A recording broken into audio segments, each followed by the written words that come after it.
Hey guys, what's going on? Just creating a quick video for the last part of today's lesson.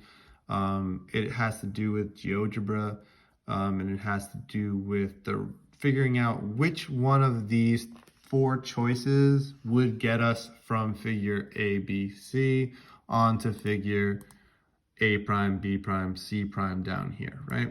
So we already have everything shown to us. So basically what we're being told is, what is this going to be?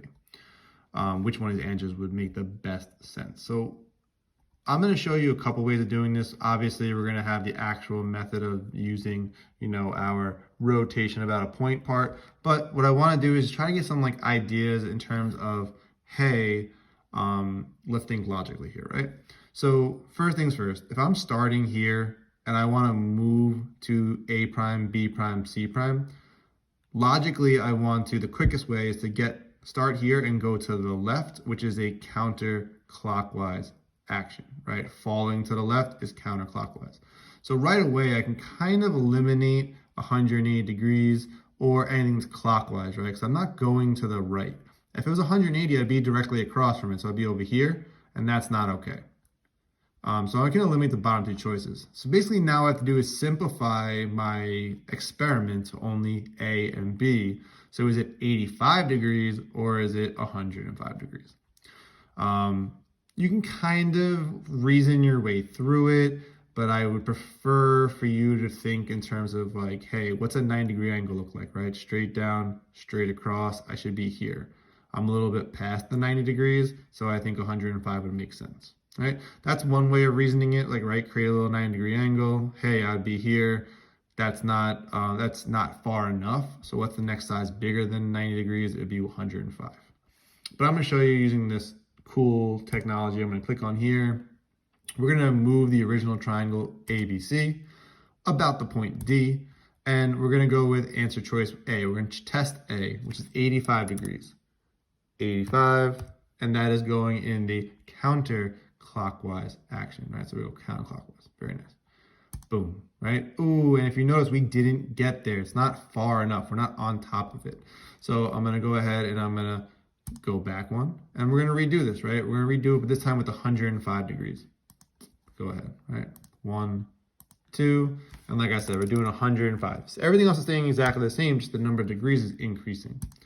And oh, if you notice, I can't see where it went. That means it's laying right on top of each other.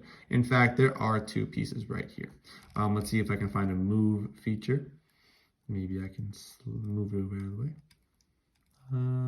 Let's try move.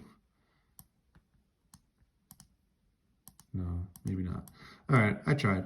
I tried to move it out of the way, it didn't work. But if I were to go back, you would see it's still being there. So that's how we know that B is the correct answer for that problem.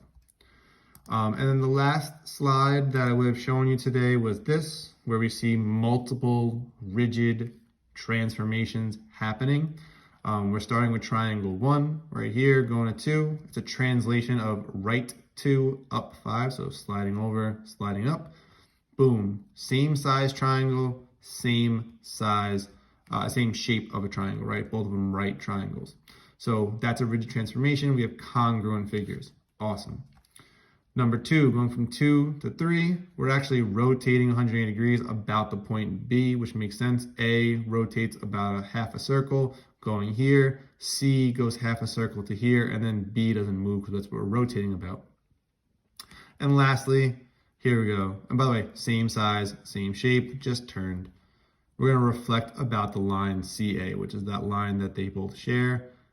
This creates, it looks like a kite almost from B to B prime. If you look at that, it's like a kite, like flying a kite. Here's your tail, right? It looks kind of cool. So we reflect over this line, we get another equal triangle, same size, same shape. Well, guess what? If all 4 of them have the same size, same shape, and all 4 of them are translations, rotations, and reflections, all rigid transformations, that means triangle 1 and triangle 4 are the same size and the same shape, okay?